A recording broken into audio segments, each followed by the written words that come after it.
Assalamualaikum warahmatullahi wabarakatuh. Halo pemirsa, kita bertemu kembali di sini di channelnya Informasi, Edukasi, dan Tutorial bersama Kang Sam.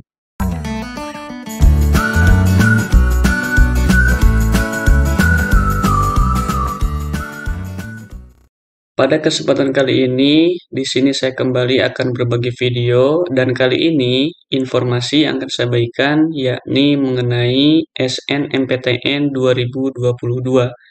Selamat datang di SNMPTN 2022.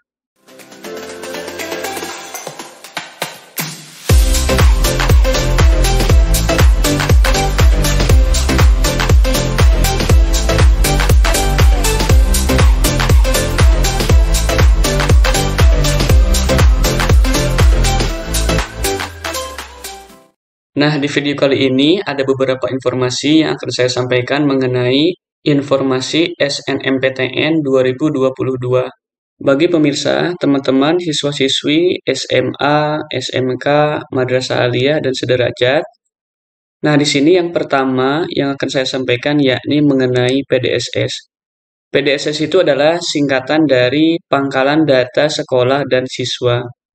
Yang pertama, PDSS ini merupakan basis data yang berisikan rekam jejak kinerja sekolah dan nilai rapor siswa yang eligible mendaftar. Jadi siswa eligible ini adalah siswa pilihan ya di sekolah masing-masing. Yang kedua, PDSS mengakomodasi Kurikulum Nasional 2006 KTSP dan Kurikulum 2013 yang terdiri dari sistem paket dan SKS. Sekolah yang tidak menggunakan kurikulum nasional tidak diperbolehkan mendaftar PDSS. Jadi yang diperbolehkan untuk mendaftar PDSS hanya yang menerapkan dua kurikulum yakni Kurikulum Nasional 2006 atau KTSP dan Kurikulum 2013. Yang ketiga, untuk tahun ajaran dan tingkat yang sama, PDSS mengakomodasi perbedaan kurikulum antara semester ganjil dan genap. Kemudian yang keempat, pengisian PDSS dilakukan oleh sekolah dan kebenaran data yang diisikan menjadi tanggung jawab kepala sekolah. Ini sedikit informasi mengenai apa itu PDSS atau Pangkalan Data Sekolah dan Siswa. Selanjutnya, kita akan ke persyaratan sekolah. Nah, di sini persyaratan sekolah itu terdiri dari 3.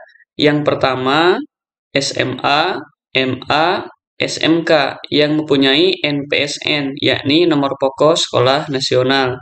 Yang kedua, ketentuan akreditasi.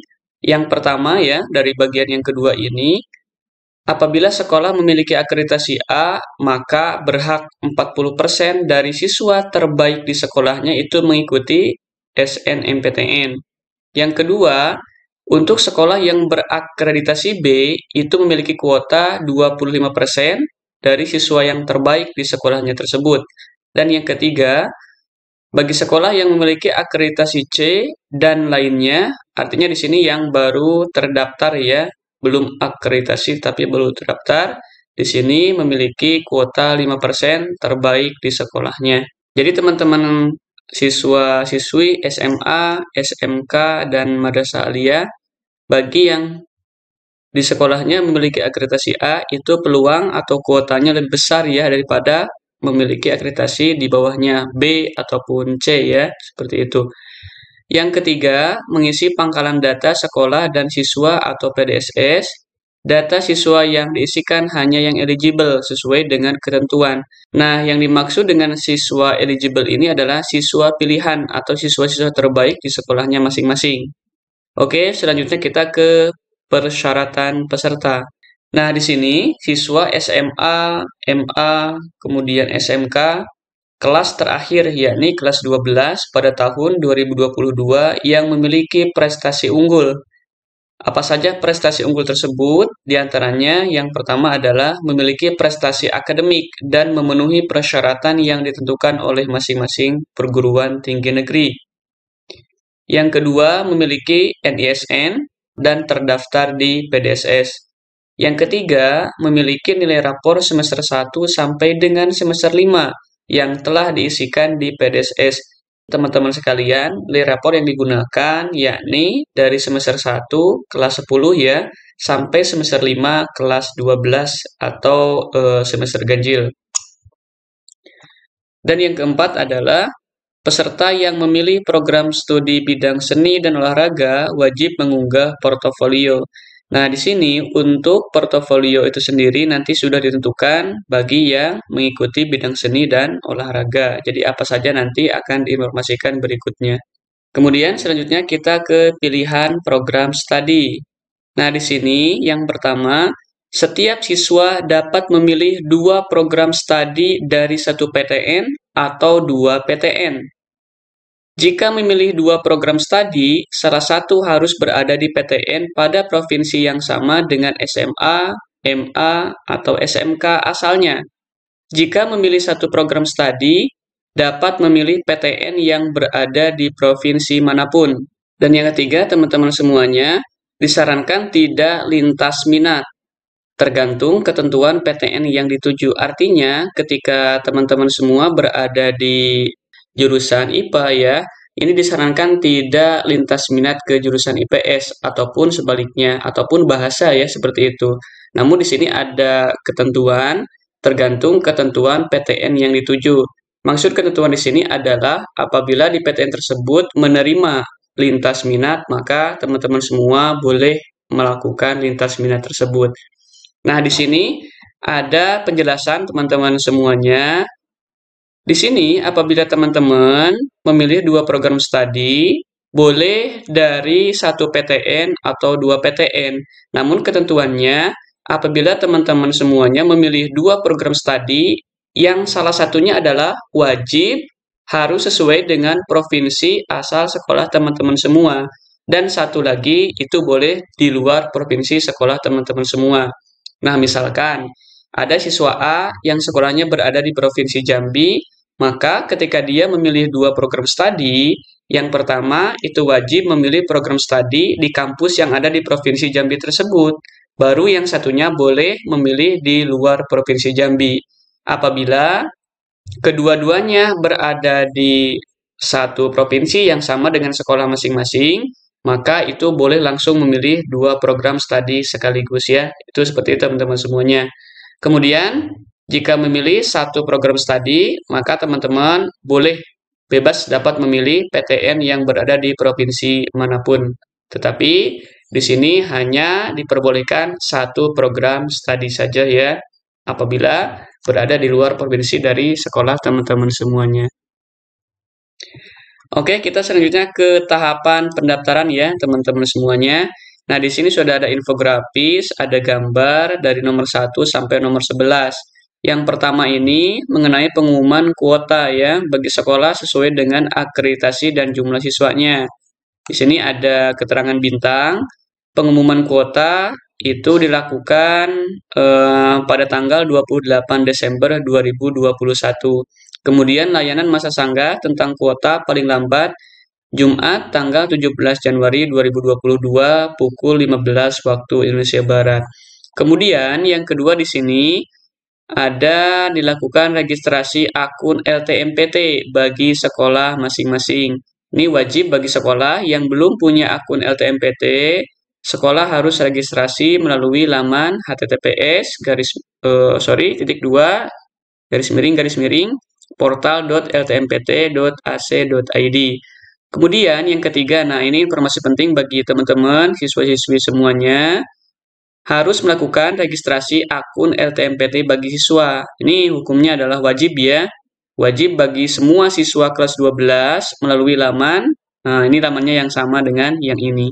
Perlu diinformasikan teman-teman semuanya bahwa registrasi akun LTMPT ini bukan hanya siswa yang akan mengikuti atau terpilih sebagai siswa eligible yang akan diikutsertakan untuk SNMPTN, tetapi ini juga diharuskan untuk semua siswa yang akan mengikuti UTBK ya. Jadi ini untuk yang siswa eligible SNMPTN ataupun untuk siswa yang akan mengikuti UTBK SBMPTN tahun 2022.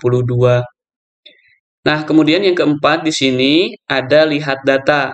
LTMPT menginformasikan jumlah siswa yang eligible mendaftar SNMPTN berdasarkan akreditasi sekolah masing-masing. Kemudian yang kelima di sini sekolah menentukan calon peserta ya. Berdasarkan data LTMPT dari jumlah siswa dan akreditasi di Dapodik, Pusdatin, Kemdikbud atau IMS, Pendis, Kemenag. Jadi ini menentukan calon peserta. Kemudian yang keenam adalah pengisian PDSS di pangkalan data sekolah dan siswa. Kemudian yang ketujuh ini bagi siswa eligible yang sudah didaftarkan di PDSS, maka ini diharuskan untuk melakukan pendaftaran SNMPTN. Yang kedelapan, di sini ada pilihan PTN dan program studi. Kemudian yang kesembilan, pengunggahan portofolio bagi yang mengikuti atau mengambil jurusan seni dan olahraga. Kemudian yang ke-10 ini mengambil seleksi jalur SNMPTN ya yang ditetapkan oleh masing-masing perguruan tinggi negeri. Yang ke-11 ini ada pengumuman dan yang ke-12 terakhir di sini harus melakukan daftar ulang bagi siswa yang berhasil. Oke, ini mengenai ketentuan tahapan pendaftaran. Oke, selanjutnya kita akan masuk ke ketentuan pemeringkatan siswa. Ketentuannya adalah yang pertama di sini pemeringkatan siswa dilakukan oleh sekolah yang pada dasarnya memperhitungkan nilai mata pelajaran sebagai berikut. Jurusan IPA, mata pelajaran yang diperhitungkan adalah matematika, bahasa Indonesia, bahasa Inggris, kimia, fisika, dan biologi. Jadi ada 6 mapel di jurusan IPA. Kemudian untuk jurusan IPS, matematika, bahasa Indonesia, bahasa Inggris, sosiologi, ekonomi, dan geografi. Di jurusan IPS juga ini ada 6 mapel. Kemudian untuk jurusan bahasa, matematika, bahasa Indonesia, bahasa Inggris, sastra Indonesia, antropologi, dan salah satu bahasa asing. Kemudian di SMK itu matematika, bahasa Indonesia, bahasa Inggris, dan kompetensi keahlian. Jadi ini beberapa mata pelajaran di IPA, IPS, bahasa maupun SMK yang digunakan sebagai bahan atau dasar memperhitungkan nilai siswa yang akan diikutkan untuk seleksi ya. Jadi nantinya dinamakan dengan siswa eligible. Jadi pengambilan atau pemilihan siswa eligible yang 40%, kemudian 25%, 5% itu berdasarkan mapel yang ada disebutkan di sini. Kemudian yang kedua, sekolah dapat menambahkan kriteria lain berupa prestasi akademik dalam menentukan peringkat siswa bila ada nilai yang sama.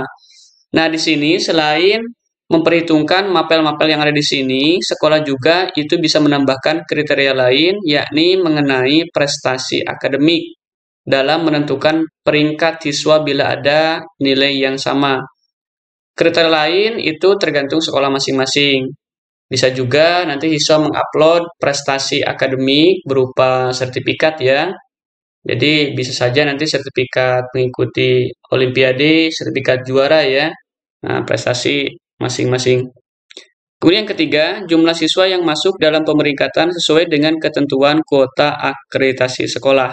Jadi yang A tadi sudah dijelaskan di atas 40%, yang B 25%, dan yang C dan lainnya itu adalah 5%. Oke, kemudian selanjutnya kita ke jadwal SNMPTN. Nah, ini diperhatikan ya teman-teman semuanya. Bagian yang A, pembuatan akun LTMPT ini jadwalnya dilakukan pada tanggal 4 Januari sampai 15 Februari 2022. Kemudian bagian B, ini mengenai PDSS dan SNMPTN. Yang pertama, sosialisasi PDSS itu 1 Desember 2021 sampai 8 Februari 2022. Kemudian sosialisasi SNMPTN 1 Desember 2021 sampai 28 Februari 2022. Launching kegiatan PMB itu tanggal 4 Januari 2022. Kemudian penetapan siswa eligible di sekolah masing-masing ya. Itu di sini dilakukan pada tanggal 4 Januari sampai 8 Februari 2022. Kemudian pengisian PDSS itu dilakukan pada tanggal 8 Januari sampai 8 Februari 2022. Kemudian yang keenam, pendaftaran SNMPTN ini dilakukan pada tanggal 14 sampai 28 Februari 2022. Kemudian di sini yang terakhir adalah yang ketujuh ya, pengumuman hasil SNMPTN dilakukan pada tanggal 29 Maret 2022. Nah, di sini ada keterangan bintang ya, seluruh kegiatan pada hari yang sudah ditentukan akan diakhiri pada pukul 15 waktu Indonesia Barat. Jadi setiap pendaftaran di hari terakhir ataupun apa saja ya, informasinya itu ditutup setiap pukul 15 waktu Indonesia Barat. Sebelumnya, pada tahun sebelumnya itu diakhiri pada pada pukul 23.00 waktu Indonesia Barat. Tapi ini dipercepat ya, jadi pukul 15 waktu Indonesia Barat. Oke, inilah kurang lebih mengenai informasi SNMPTN 2022. Mudah-mudahan bermanfaat bagi pemirsa, teman-teman, siswa-siswi SMA, kemudian SMK, dan Madrasah Aliyah. Ayo, silakan persiapkan diri kalian masing-masing ya. Mudah-mudahan kalian bisa lolos di SNMPTN 2022 berdasarkan perguruan tinggi negeri yang kalian cita-citakan. Terima kasih. Assalamualaikum warahmatullahi wabarakatuh.